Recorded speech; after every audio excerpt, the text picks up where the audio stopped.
Hi, Wesley. How are you? Great. Yeah, great. In The Hague Greetings. now, on holiday. Oh, good, good. Well, Yeah, here from Caracas, nice weather. We're going to have a great conversation, huh? yeah, for sure. Well, see, it seems like we had this conversation previously, but let's talk some points really interesting. You Yeah, have this interesting book that you just released couple months yeah, ago that is yeah, called Blockchain and Decentralized Law. Tell us yeah. a little bit before the idea of the book.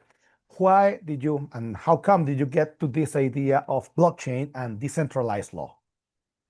Yeah, that's the story goes back to 2017 when I was studying what was going on in the blockchain space. At that time, I don't know if you were part of it, but there were a lot of ICOs and people were having all these crazy ideas of what they could do with blockchain. And people would create new countries, they would create new kinds of corporations. And every time I looked at these white papers, I realized, yeah, these people are just completely ignoring the law. They're just creating some code and then create a sort of like a club. And then, yeah, it didn't make any sense from a legal point of view. So that's when I first started researching this. I wrote a white paper on this topic called the Decentralized Legal System that sort of tried to bridge a little bit the blockchain space with the legal space by creating enforceable frameworks. So I published that in 2018. At the same time, I also had a job. I started a international tax law firm together with a business partner in Asia, and we were enforcing. We were helping people work through guidance, international guidance that was being enforced in their own countries. So I saw firsthand how international laws became local laws, and I was explaining people for example, the Philippines, how their own laws were working. So I also had at the same time a fascination for the idea of blockchain technology, and at the same time a fascinating of how our laws come into being. And then these things came together in 2021 when international guidance was passed on blockchain technology. And I read all of this and I realized what was going on. And it was the same thing that happened in international tax laws. And yeah, then I realized, okay, if we're going to look at blockchain technology and the legality of it, we have to look at the entire framework, including the governing frameworks.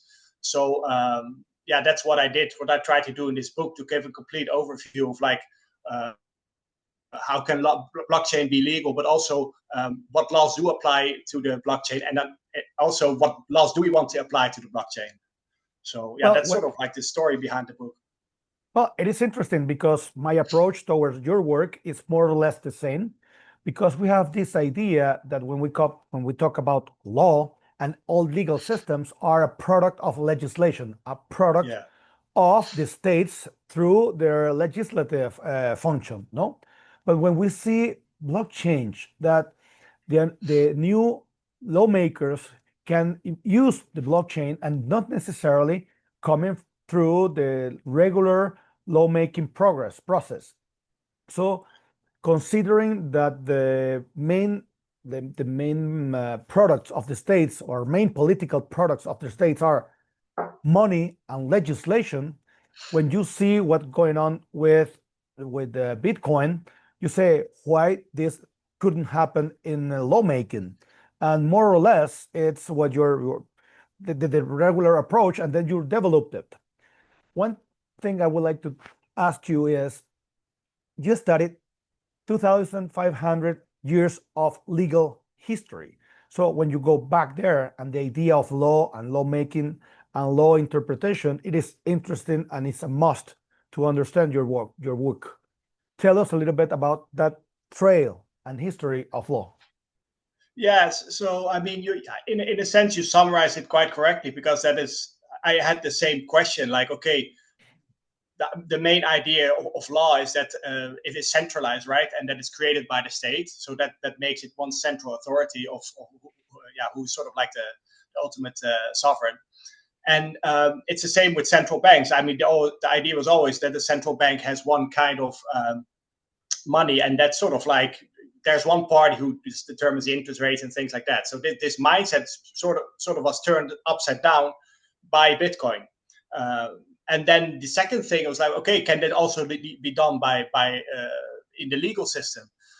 And in order to do that, I indeed went back to look at history to see, okay, how did our legal system develop, and is there some space for us to innovate? Because the idea that governments make law is sort of like pretty well established currently in academia. It's sort of like the entire mindset, especially here in Europe.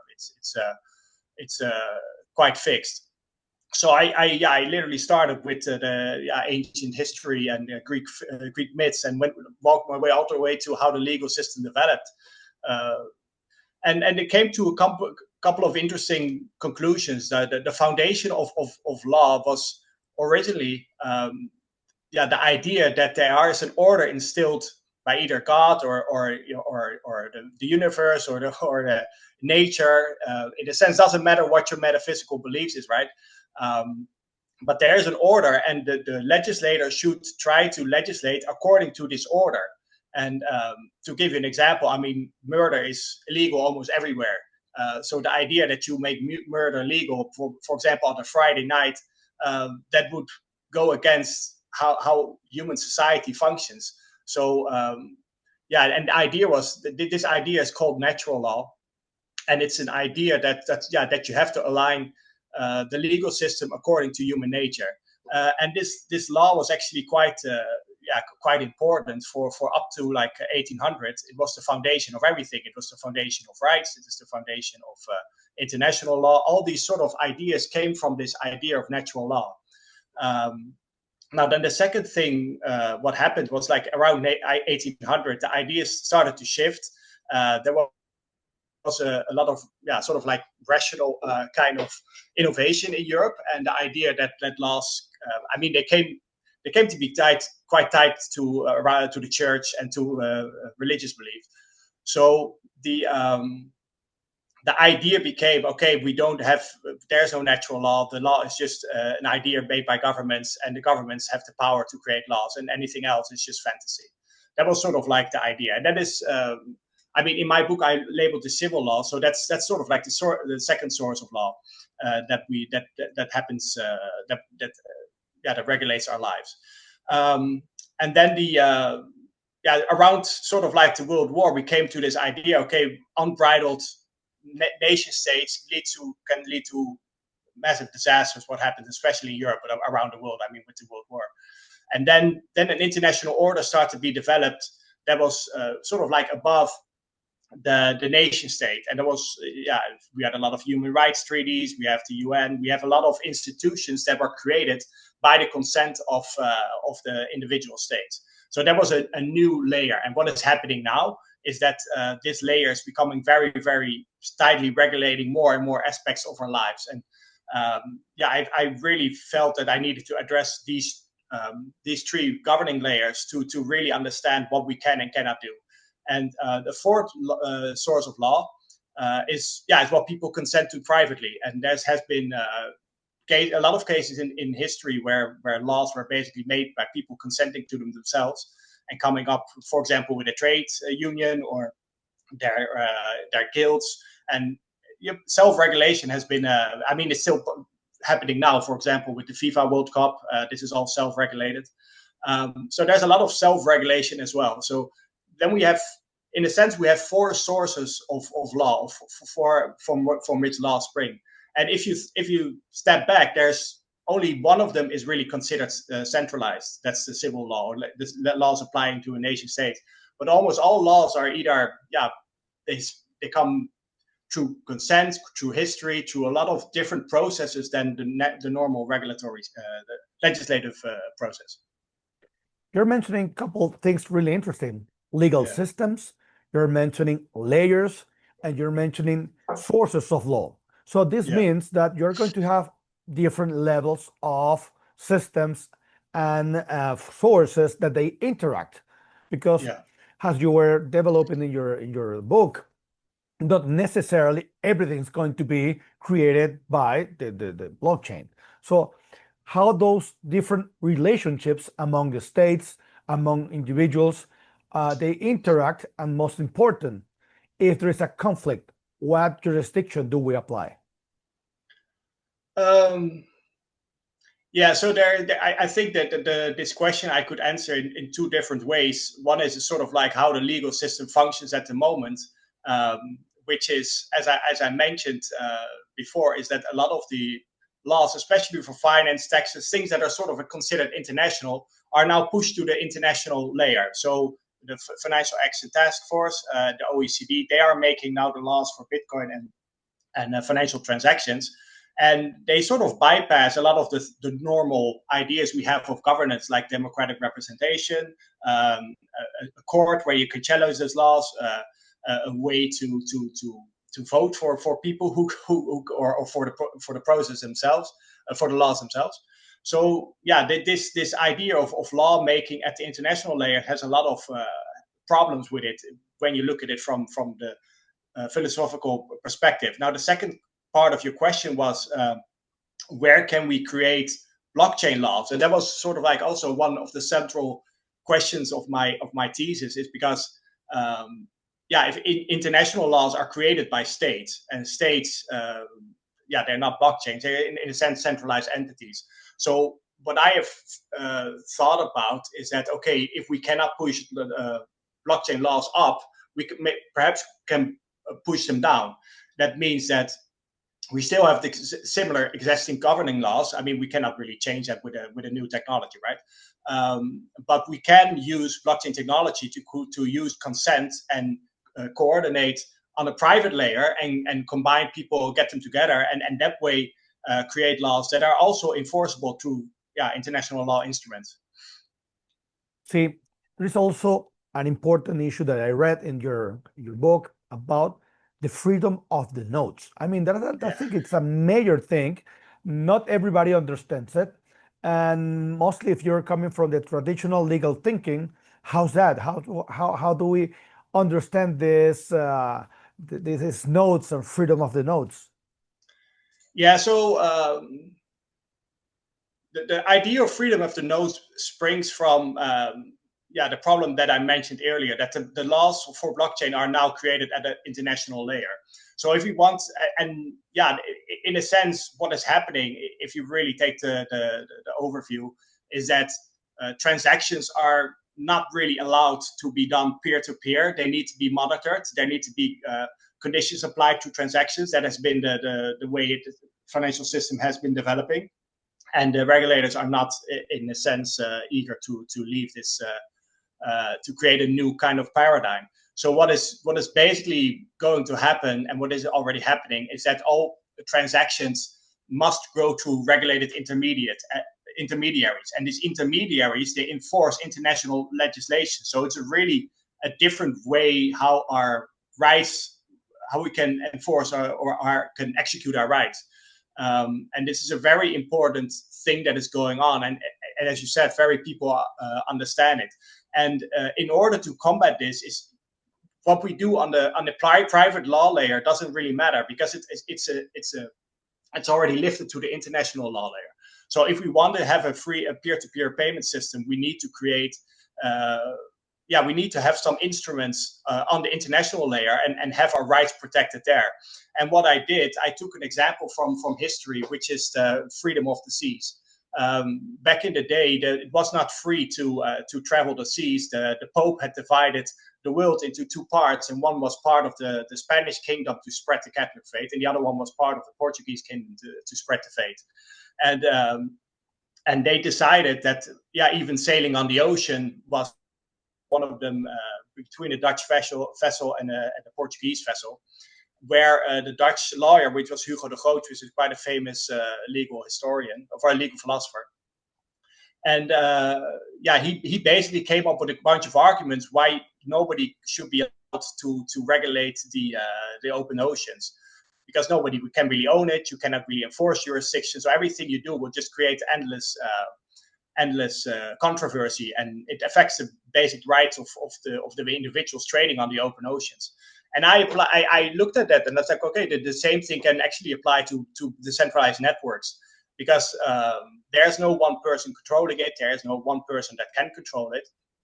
And trading, it should not be subjected to any kind of conditions, because who has the authority to control everybody's trade? There is no such authority. It has never existed. That some organizations are claiming it now, that is a feature of the time, but it's a relatively recent phenomena. And I think this concept, the legal concept of freedom of the nodes, is the first step in sort of like giving us back those rights, and giving back the proper assigning the proper roles to these international organizations. It's of course, we need international coordination, but we cannot have that they make blanket statements on the execution of our rights. That's not how the legal system was intended, and that's how it should be. So I don't know if that answered this question, but so we have freedom of the nodes, but you also develop another principles, all right, like the voluntary jurisdiction, and also the Bill of Rights and Obligation of the States. So tell us a little bit about that. Yeah, so there's, in my book, I really see that there's two issues we need to address. One is the governance issue, and the other one is the private layer. So I will discuss the other governance. The first one, the freedom of the nodes, is one of the governance issues. The other one is I had a Bill of Liberties. So I came up with a Bill of Rights, which is separate from any kinds of institutions. I mean, it's based on existing human rights declarations, but the problem with those is that they are a positivist document. In a sense, they have an idea that someone is enforcing those rights, for example, a state, and those that don't exist on decentralized networks. So if we're going to create decentralized networks with positive rights, for example, that you are allowed to have that you can have a house, or that you can have a healthcare. I mean, these are nice ideals, but they cannot be enforced on a decentralized network on the very first layer, right? I mean, you cannot have an equal society where the one has to pay for the other, in a sense. So the very basic list of liberties that I come up with, I created those in the Bill of Liberties, and those I posted on the blockchain so that it cannot be it's basically stored immutably, right? So nobody can mess with this law. So it takes the same principle of blockchain ledgers to lawmaking. So that is the other governance tool or instrument I created. The second one is the State Bill of Rights, the Declaration of State Rights and Duties. This is I mean, obviously, it's even more experimental, because I don't have any authority to determine the state rights or duties. But the concept is quite, it basically looks at this entire new governance layers of organizations like the OECD, who just set up standards and don't get challenged, and they interfere directly into our rights. And this declaration is an attempt to sort of like to limit a little bit what these organizations can do. And I just use the same principles as a Bill of Rights does, because usually a Bill of Rights limits the state authority, right? So it limits what the authorities cannot do and cannot do. And then the Declaration of State Rights limits what the international law organizations can do, as opposed to the national authorities. As we may understand, many things change in the approach of law and legal thinking. One of it is constitutional law. And why I'm telling you this about constitutional law, because if we have the concept of the hierarchy, of normative hierarchy, and the constitution is, or the idea of constitution is going to change, how blockchain can impact the constitutional law. Yeah, so it's a good question, of course, because the way I see it is that there is, I mean, in my analysis, I'm not really changing the hierarchy in a sense, or the real. I mean, I'm sort of more trying to assign appropriate roles of legislation to the appropriate layer. So, as I said, just as a Bill of Rights can limit the authority of a state, the Declaration of Rights can limit the authority of international institutions. So if we apply that logic, then that is a normative system that could exist outside of existing states. And once people start accepting it, I mean, people could, for example, they translate the Bill of Rights and say, okay, they go to their government, look, this is the Bill of Liberties, and they say, okay, this is what we want now from our institutions. You cannot just decide these and these things because we claim these as our liberties. So that is one way. So and the second way is more of like what we were talking earlier about, is sort of like the private layer of law creation. And that is a second sort of like legal development in my book, is that we can use these technologies to coordinate people and get them together to consent to legislation that applies to them. And that way we can create a new kind of laws or better kind of laws.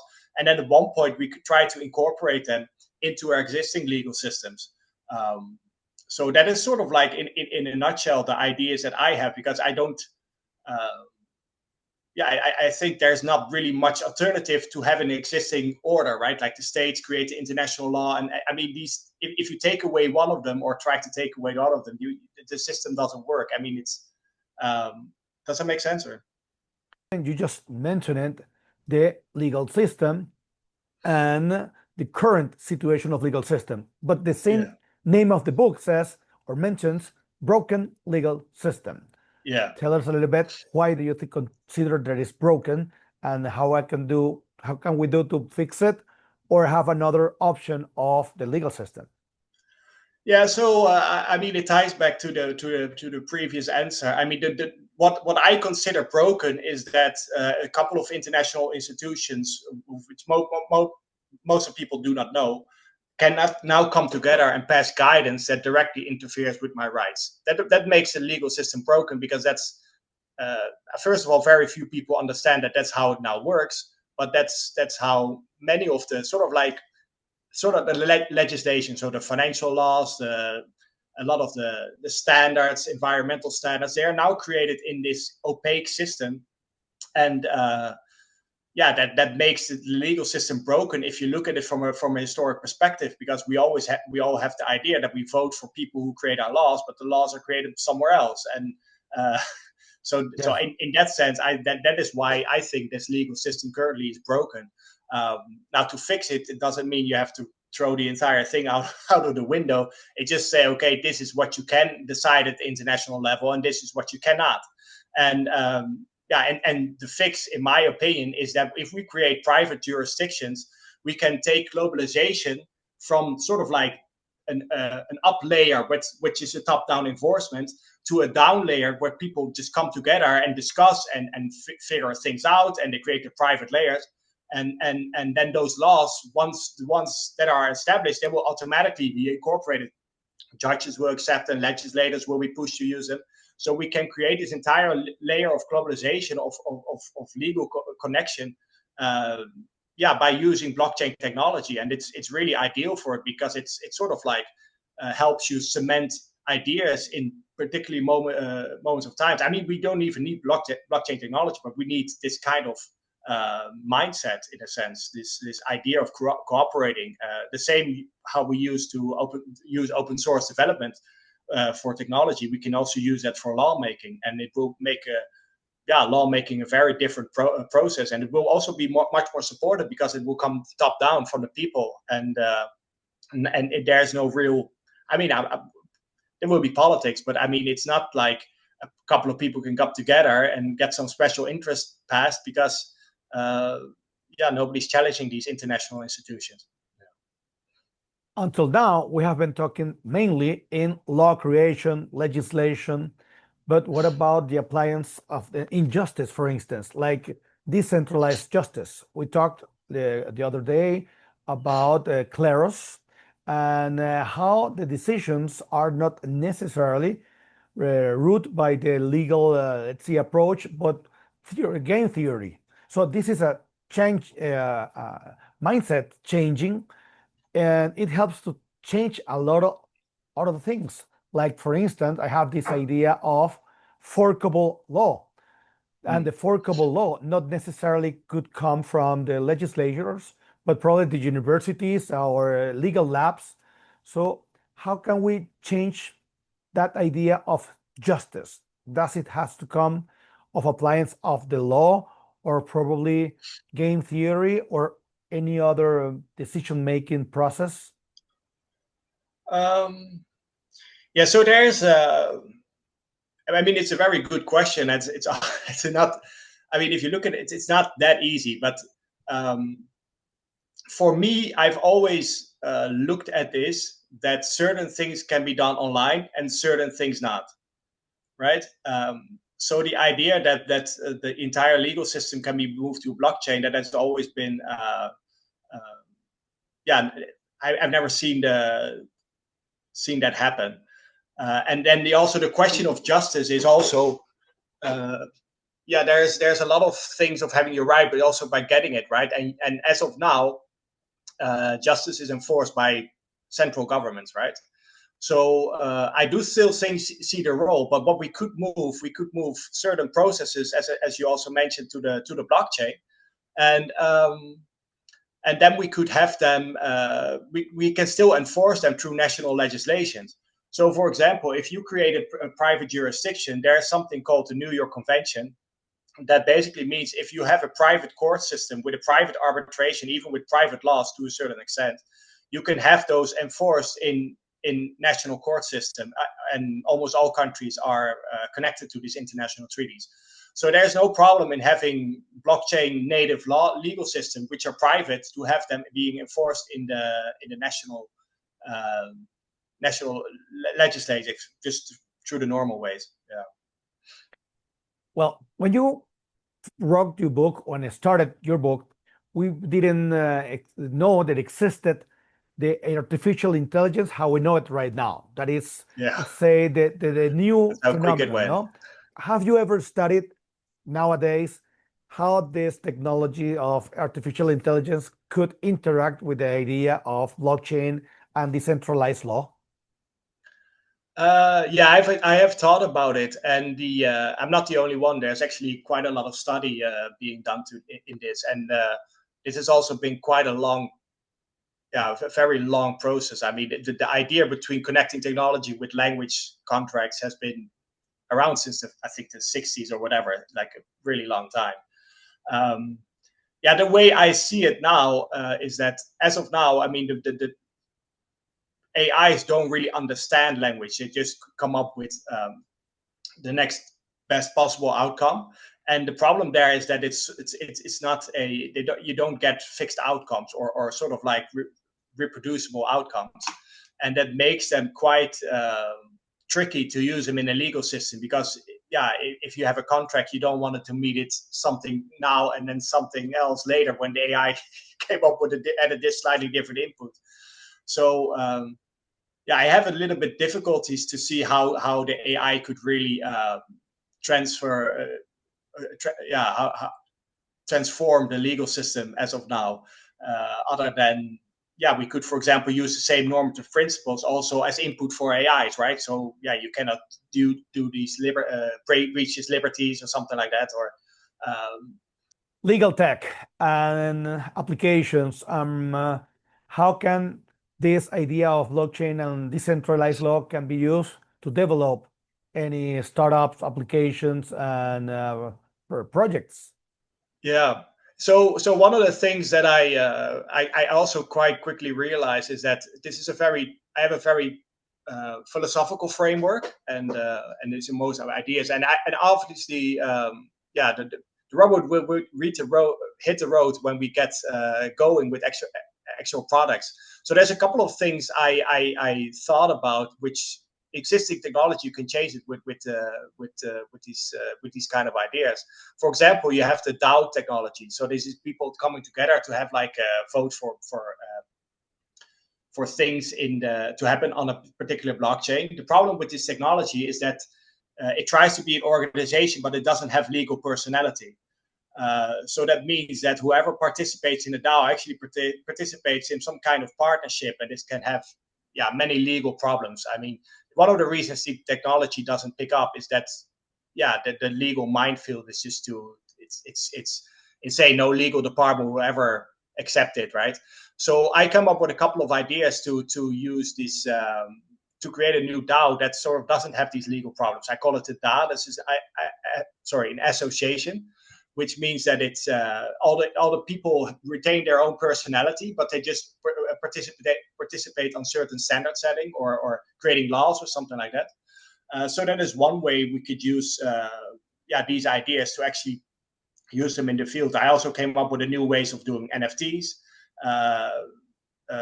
self-regulatory ideas for meme coins. I mean, there's a lot of things that if you give them a sort of better or more solid legal framework, that you can actually use these technologies much more widely. And I named a couple examples in the book, but I will be working on those also the coming years.